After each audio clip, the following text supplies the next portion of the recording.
వచ్చాను కానీ అసలు నువ్వు నన్ను కలే కలట్లేదురా, చాలా మిస్ అవుతున్నా. ఇవి కలుద్దాం రా, అమ్మ వాళ్ళందరూ ఉన్నారు, చుట్టాలు వచ్చారు. సరే.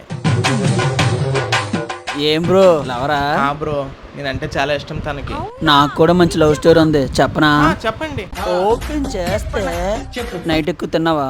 లేదు. ఏమి? నైట్ ఆకలి లేదు, అందుకే అడిగా. మరీ అంత ఎదవలా కనపడుతున్నారా? ఇంకా ఆపు కుమార్. స్టడీ అయ్యి 1 year అయింది, నువ్వు ఇంకా సెటిల్ అవ్వలేదు. నాకు మా మమ్మీ బావతో పెళ్లి చేస్తానన్నది. నువ్వు నన్ను తప్ప ఇంకెవరిని పెళ్లి చేసుకోవు కదా? ఎవరికి చెప్పాను చేసుకోనని? ఆ అబ్బాయికి నెలకి 1,00,000 శాలరీ. అంటే నువ్వు నన్ను వదిలేస్తున్నావా? కాలేజీలో ఉన్నంత వరకే లవ్, తర్వాత వేరే వాడితో పెళ్లి. బాయ్ కుమార్. సంతో ఎందుకు బాధపడుతున్నావు? అంత లవ్ చేసి నిన్ను వదిలేసి వెళ్ళిపోతే బాధపడతాను కదా బ్రో. ఎవరు చెప్పారు తను వెళ్ళిందని?